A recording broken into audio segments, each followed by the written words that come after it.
하나님의 말씀은 요한복음 15장 말씀 보시겠습니다. 요한복음 15장 1절부터 5절까지 말씀입니다. 시작. 나는 참 포도나무요 내 아버지는 농부라.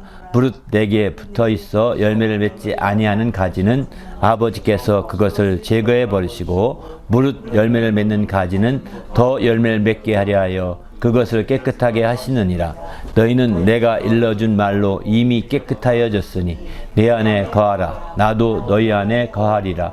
가지가 포도나무에 붙어있지 아니하면 스스로 열매를 맺을 수 없음같이 너희도 내 안에 있지 아니하면 그러하리라. 나는 포도나무요 너희는 가지라. 그가 내 안에 내가 그 안에 거하면 사람이 열매를 많이 맺나니 나를 떠나서는 너희가 아무것도 할 수 없음이라. 아멘. 행복의 뿌리 5번째입니다. 아버지는 농부이심이라는 제목의 말씀으로 나누고자 합니다. 우리 그리스도인들은 하나님 아버지께 이제 합당하게 행해야 합니다. 데살로니가전서 2장에 보면은 너희를 부르사 자기 나라와 영광에 이르게 하시는 하나님께 합당히 행하게 하려 함이라 이렇게 말씀하시거든요. 바로 하나님께 합당하게 행해야 될 것은 하나님의 나라와 그 영광에 이르게 하시는 분이신데 우리가 그분에게 합당히 행해야 되지 않겠습니까? 여기서 합당히 행한다는 것은 그분께 맞추어서 행한다는 것을 의미합니다. 바로 내가 임의로 행하는 것이 아니라 그분에게 초점을 맞추고 그분에게 모든 시점과 모든 것을 맞추어서 이렇게 행하고자 할 때 합당하다고 볼 수 있는 거죠. 그분에게 맞추지 않고 나에게 맞춰서 막 움직인다면 이거는 합당하지 않고 오히려 주님으로부터 책망과 꾸중을 피할 수 없을 것입니다. 또 우리가 알다시피 이제 그 주님께 맞춘다고 할 때 그것은 이제 어떤 그 초점, 어떤 목표를 어디에 두느냐 하는 것도 주님께 초점을 둬야 되는 거죠. 그분께 초점을 맞춰야 합당한 것이고 또 시점이라고 할 때도 어느 시간에 맞춰야 되느냐 하는 것도 그분께 시간에 시점을 맞춰야 되는 거죠. 또 어디를 볼 것이냐 하는 것도 관점이라고 하는데 그것도 바로 그분이 보는 것을 함께 볼 수 있어야 되는 거거든요. 이렇게 그분이 보는 것에 함께 보고 그분의 시간에 함께 맞추고 또 그분의 어떤 목표에 함께 초점을 맞추는 이런 삶이 될 때 드디어 우리가 이제 합당하다 또 합당히 행한다 이렇게 볼 수가 있는 거죠. 그렇지 아니하고 그분과 다른 방향으로 나가면서 난 합당히 하고 있어 이렇게 말한다면 이거는 진짜 말도 안 되는 거죠. 지금도 그런 말도 안 되는 현상들이 많이 벌어지는데 정말 이게 세상에 얼마나 정말 불의한가를 보여주는 대표적인 일들입니다. 그렇기 때문에 우리는 주님 앞에서 정말 하나님이 의가 되시고 그 의가 된 하나님께 함께 맞춰가는 것이 우리에겐 가장 중요합니다. 그렇지 않으면 이 사람이 맞추면 이 사람 맞고 저 사람 맞추면 저 사람 맞고 어디에 맞출지 모릅니다. 똑같은 법을 두고도 이렇게 해석하고 저렇게 해석하고 다양한 해석이 나옵니다. 법을 두고도요. 정말 이거 참 놀랍지 않습니까? 그 법꾸라지들이 하는 사람들은 법을 두고 자기식으로 해석해서 아주 기막히게 빠져나갑니다. 기막히게 빠져나갑니다. 그렇기 때문에 우리는 주님 안에서 그 법이 아니라 세상의 법도 아닙니다. 헌법도 아닙니다. 하나님이 보시는 하나님께 합당히 맞춰지는 것이 합당한 거라고 보는 거죠. 왜냐하면 하나님만이 영원한 의가 되시기 때문입니다. 세상의 모든 법도 다 의를 추구합니다. 정의를 추구하고 공의를 추구합니다. 하지만 해석이 달라요.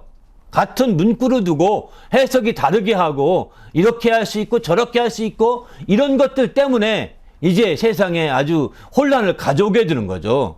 중심을 잡지 못하게 되는 겁니다.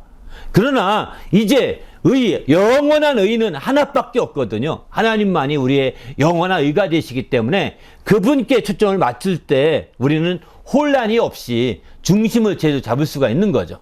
그래서 합당하게 행할 수 있다 이렇게 말하고 있습니다. 마가복음 11장에 보면 이제 하루는 예수님께서 시장하셔서 무화과나무를 찾아가셨습니다. 찾아갔는데 이게 무화과나무가 아직 열매 맺을 때가 아니라고 성경에 분명히 나옵니다. 그래서 열매를 줄 수가 없었습니다. 하나님의 아들임에도 불구하고 세상의 모든 만물이 하나님의 아들들이 나타나기를 그렇게 고대한다고 로마서 8장에 말하거든요.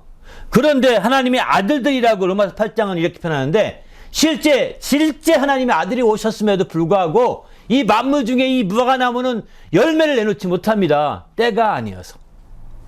다 주님도 알만도 하신데 아니 때가 아니어서 못 내는 그 나무를 주님이 한마디 하십니다. 이제부터 너에게서는 사람들이 영원히 열매를 먹지 못하리라. 이렇게 말씀하시니까 이 나무가 뿌리부터 말라갔다고 했습니다. 그 사실을 보고 있던 베드로가 질문하는 거죠. 주여, 나무가 저주받아 뿌리부터 말랐나이다. 이렇게 표현합니다. 그 사실을 보면 우리는 무엇 생각하실까요? 하나님이 우리 주님이 찾는 시점을 맞춰야 되는 겁니다. 이 무화과나무는 자기는 이 시대의 때, 44철의 때는 잘 맞췄을지 모르지만 바로 아들이 올 때를 못 맞췄던 겁니다. 지난 겨울에라도 맺혔던 열매라도 끝까지 하나 붙들고 있다 아들에게 내줬더라면, 그죠? 얼마나 좋았겠습니까? 나무에 붙이고 있다가 그 아들에게 내줬으면 아들이 얼마나 기뻤겠습니까?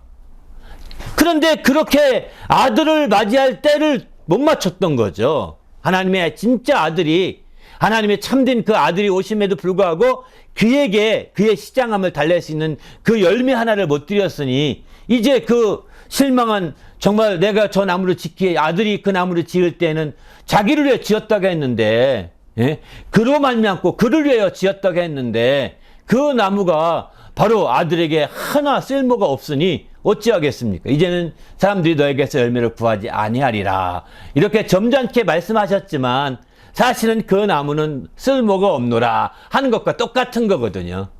이렇게 바로 하나님께 합당하게 행하지 않으면, 맞춰지지 않으면 버려지는 겁니다. 쓸모가 없는 겁니다.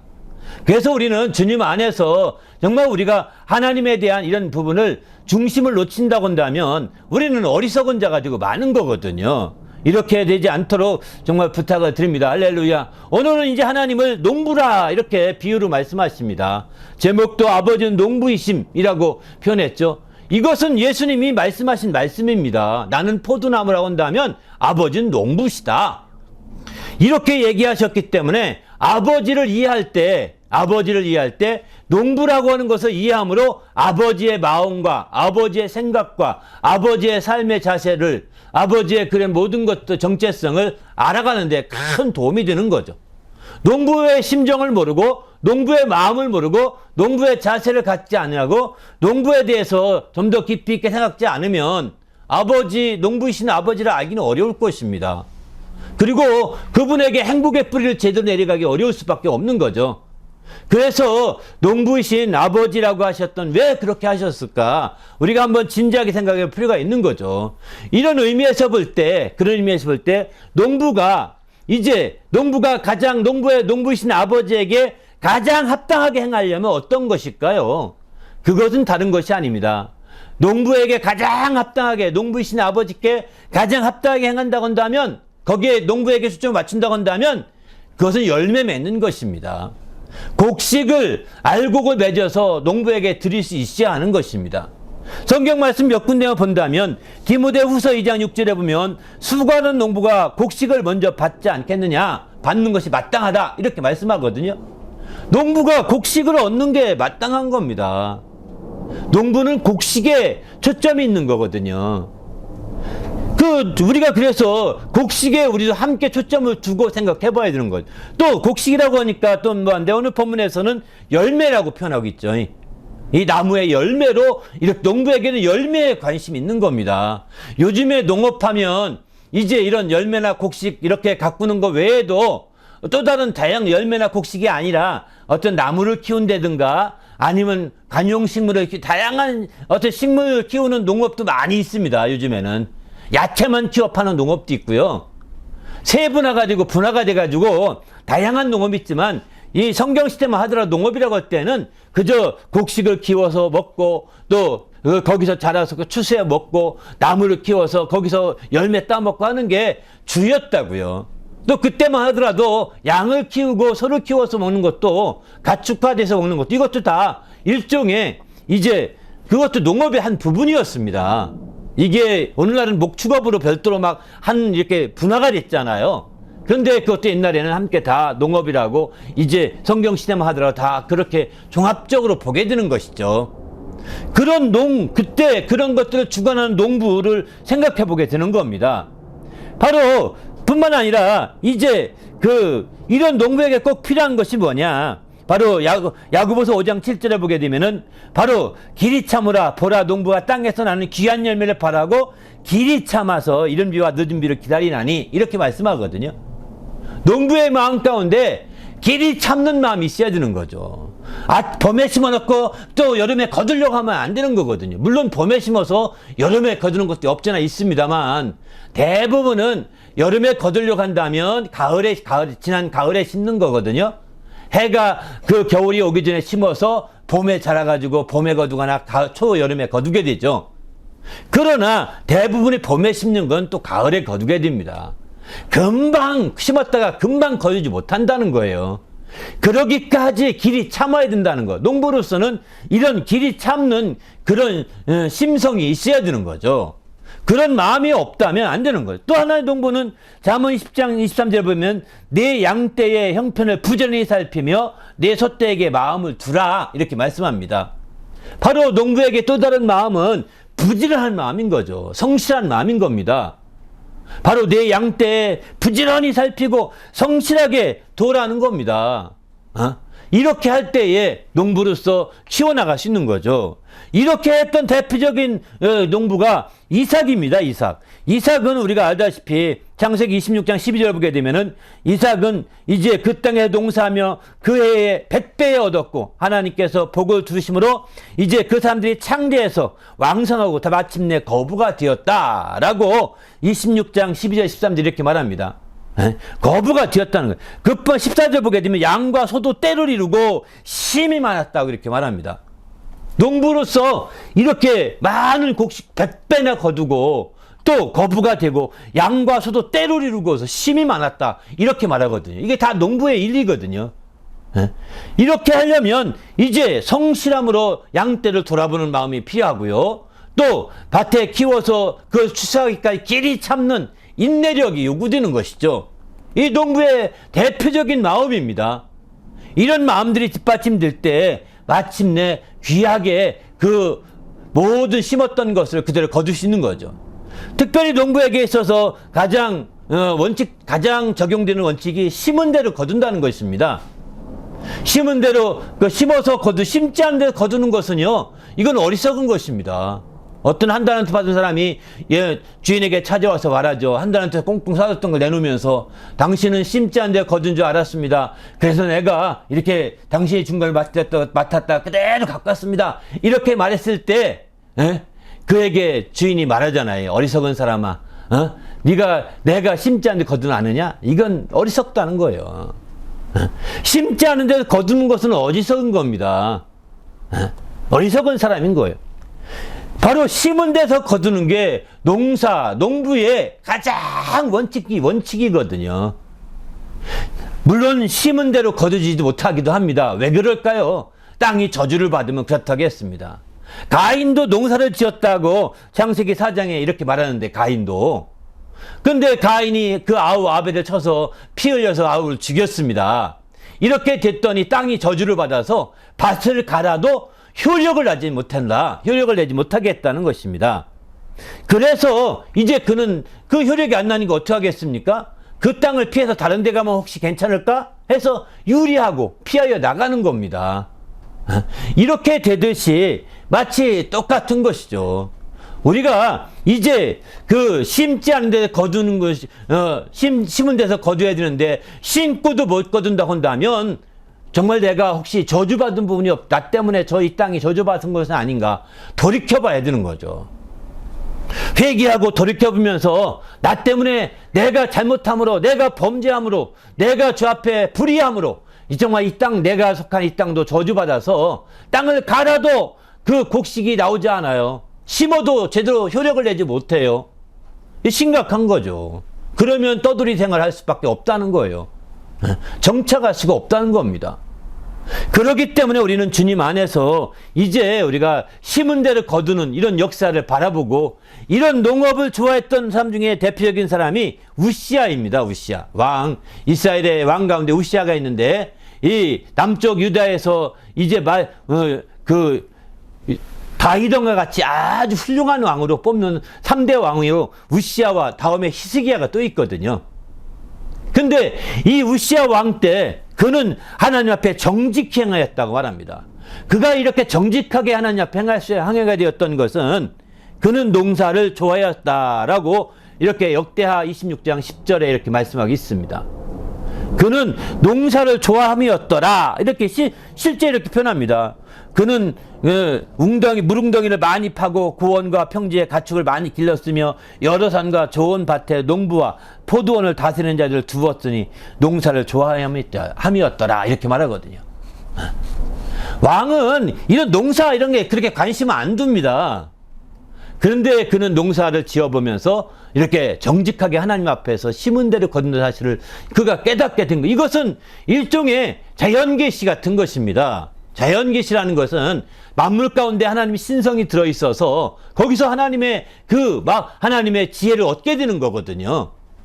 마치 똑같은 거죠. 여기서 그 우시아는 그렇게 농사를 지으면서 이런 신성을 거기서 깨닫게 되면서 내가 하나님 앞에 정직히 행해야 되겠다고 그는 생각했고 마침내 다윗왕처럼 정직히 행하여서 하나님의 사랑을 많이 받았던 대표적인 임금입니다.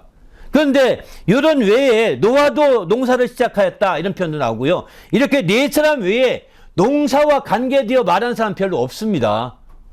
이렇게 유명한 사람 가운데 이런 네 사람은 농사와 관계에서 말하고 있는 거죠. 이런 측면에서 볼 때 이제 농부로서의 그런 모든 것들을 우리는 생각하게 되는 거죠. 하나님이 농부시라고 했습니다. 우리는 농사를 지으면 1년에 한 번 봄, 여름, 가을, 겨울 이렇게 해서 한 차례 한 텀으로 해서 농사 짓는 것만 생각하잖아요.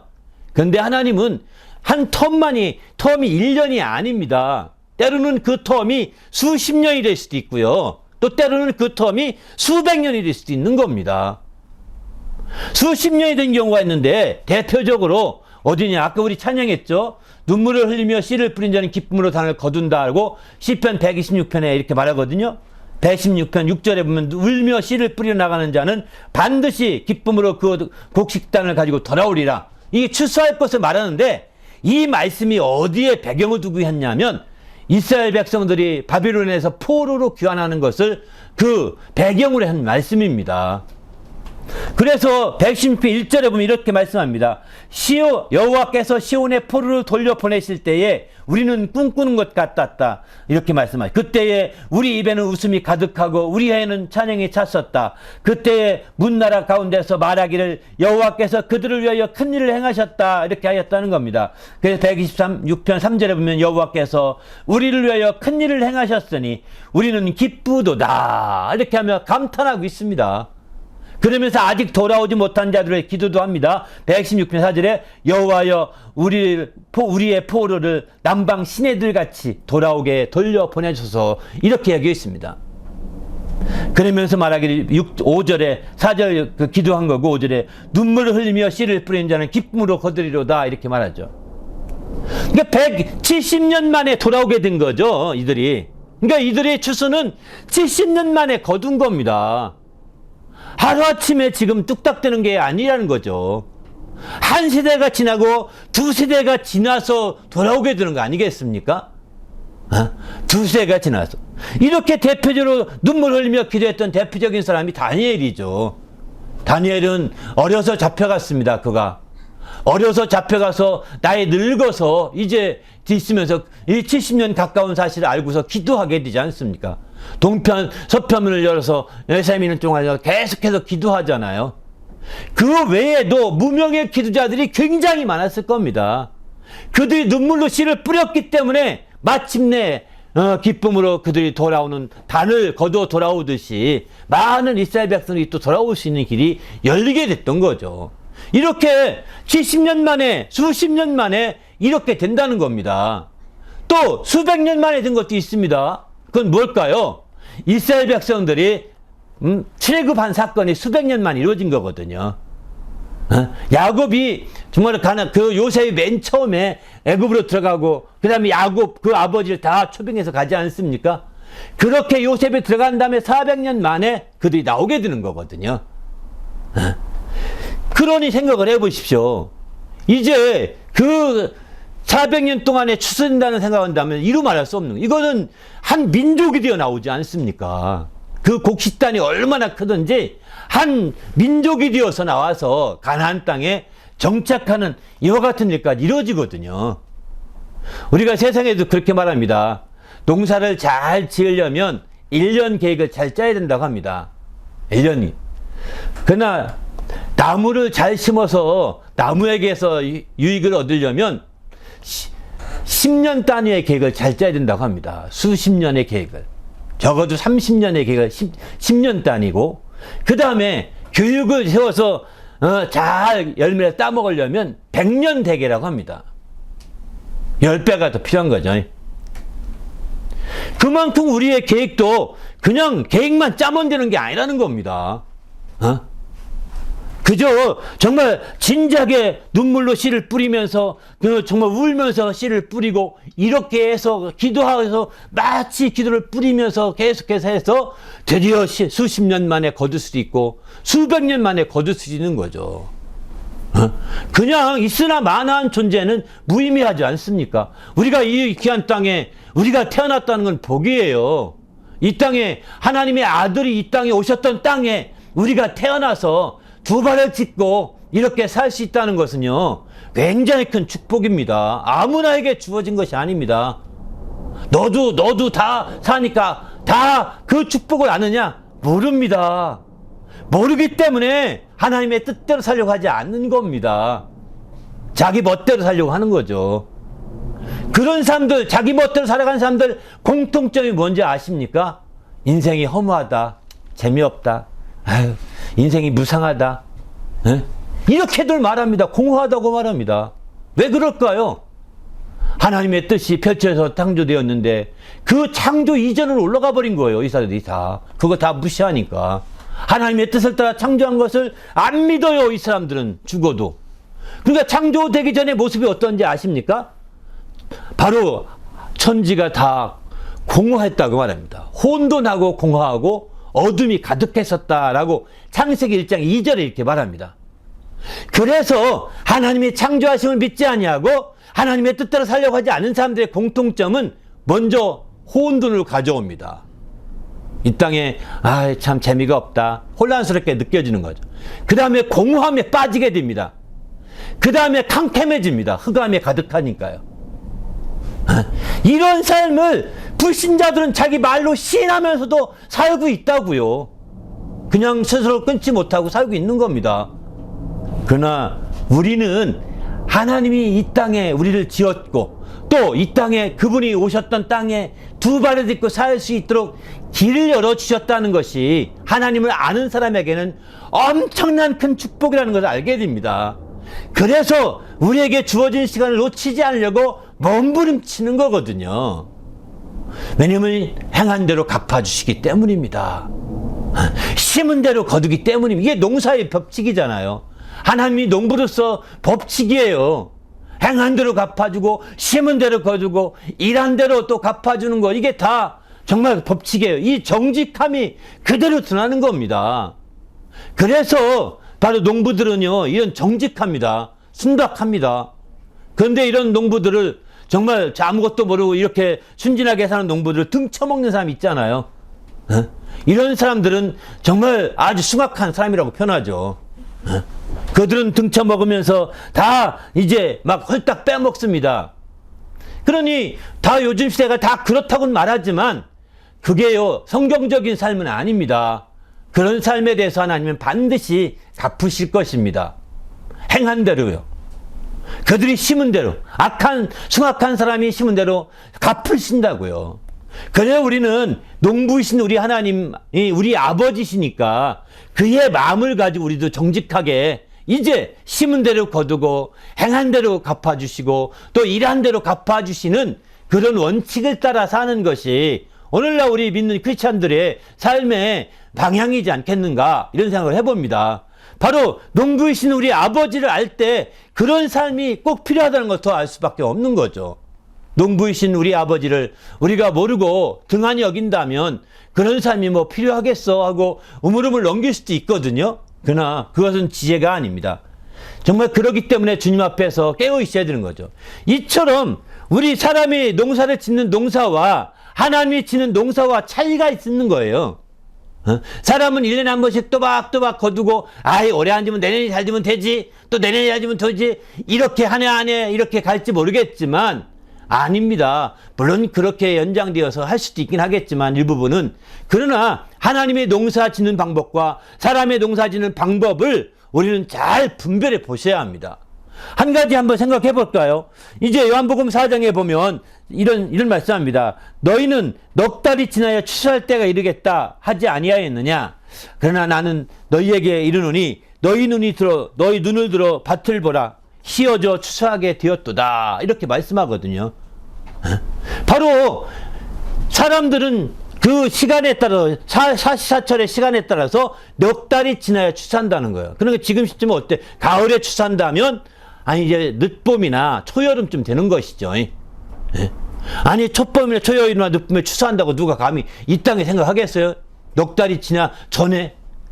그런데 예수님이 보실 때는 아니라는 거예요. 하나님이 보실 때는 이미 휘어져 있다는 거예요. 밭이. 너희 밭을 보라. 이미 휘어져서 추수할 때가 되었다라고 이렇게 말씀합니다. 사람들이 보는 그 시간의 시점과 하나님이 보는 시간의 시점이 다른 겁니다. 농사의 추수의 시점 자체가. 그럼 우리는 어디에 맞춰야 될까요? 우리는 이 땅에 농사 질 때는 거기에 맞춰야 되겠지만 신령한 농사는요, 하나님의 시점에 맞춰가야 되는 겁니다. 이 땅의 농사를 하나님의 시점으로 농사 지을 수는 없습니다. 겨울에 심으면서 하나님의 시점으로 심노라 싹나라 이렇게 하면 날까요? 안 나죠. 날 수가 없는 겁니다. 하나님의 시점은 영적인 추수할 때 그렇게 하는 것이고, 이 땅의 농사는 이 땅의 시점을 따라 시절을 해와 달의 어떤 그런 절기를 따라서 심고 또 추수하는 거 아니겠습니까? 이걸 잘 분별해 가야 되는 거죠. 그렇지 못하고 이 땅의 것만 생각한다면 더 큰 걸 놓칠 수 있다는 거예요. 또 두 번째 농사의 방법이 또 다른데, 이제 요한복음 4장 36절 이하에 보면 바로 거두는 자가 이미 삭도 받고 영생에 이르는 열매를 모으나니 이는 뿌리는 자와 거두는 자가 함께 즐거워하게 하려 함이라. 그런즉 한 사람이 심고 다른 사람이 거둔다 하는 말이 옳도다. 이렇게 말씀하거든요. 그러니까 하나님의 농사는요, 이제 심은 자와 거둔 자가 함께 즐거워할 수 있게 되는 겁니다. 함께. 즐거움을 함께 즐거워하는 공유하게 된다는 거예요. 공유하게 된다는 거예요. 한 사람이 독식하지 않습니다. 그러나 세상의 농사는 한 사람이 독식하죠. 품삯을 주고, 그것도 어떤 경우는 품삯을 아주 깎아서 최저로 주고 자기가 독식해 가는 겁니다. 잘났다는 사람은 더 그렇습니다.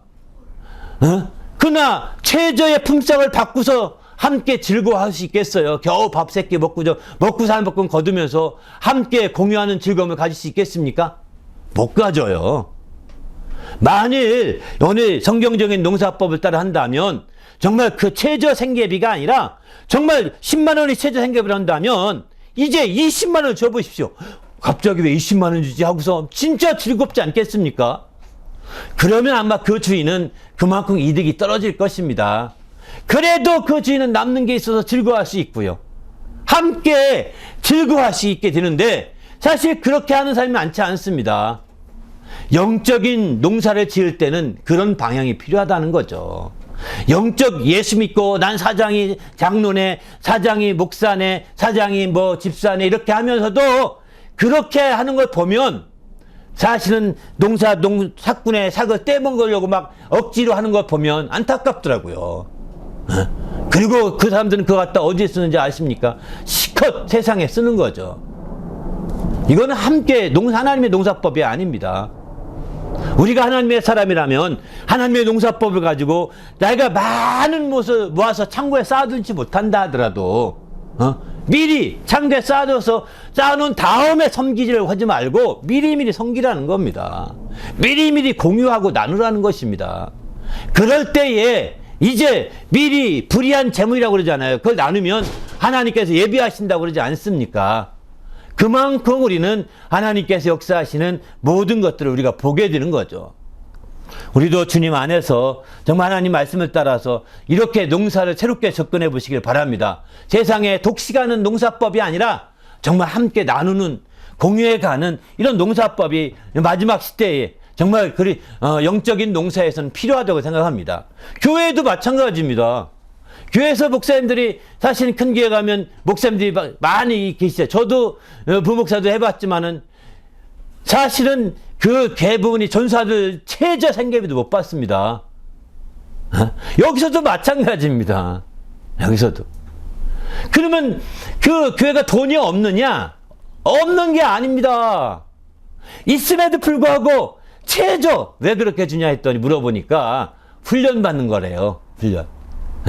목사가 돼서 돈이 없어서 나중에 시험 들면 성도들이 다 시험 드니까 전사 때 훈련 받아야 된다. 그거는 하나님이 훈련시키는 거고요. 인간이 일부러 그렇게 할 필요는 없는 거거든요. 저도 전사 때 진짜 20만 원인가 20만 원 받아가지고 사는데 진짜 밥도 제대로 못 먹겠더라고요. 그렇게도 훈련 받아서, 물론 전 감사했어요. 그러면 훈련 받아 지금까지 왔지만, 그러나 하나님이 볼 때는 아마 그때 그 목사를 너 왜 그렇게 했느냐, 그 사람이 얼마나 배고파서 울었는지 아니? 그 전사가 얼마나 배고파서 하나님께 내게 짰다. 왜 그렇게 하냐? 함께 즐거워하려고 안 했느냐? 왜 너만 혼자 독식하려고 하냐? 이렇게 할 겁니다. 오늘날 교회도 이런 교회가 굉장히 많습니다. 이게 알려져 가지고요, 심지어 개독교라 소리 듣는 거예요.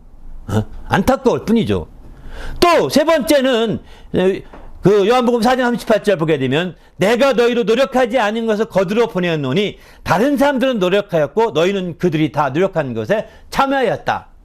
이 사람은, 세 번째 사람은 이제 농사에 농자도 모르고 참여도 안 했는데도 그 일에 함께 참여해서 함께 즐거움을 나눈다는 겁니다. 이게 가능한가요? 그래도 너 우리 집에서 농사했고 함께 섬기고 고생했으니까 이 사람은 도와줘야 돼, 이렇게 하는데 저 사람은 도와달라고 해도 바쁘다고 안 왔었지, 도와주지 마, 이렇게 할 수 없다는 겁니다. 그 사람도 참여할 수 있다는 거예요.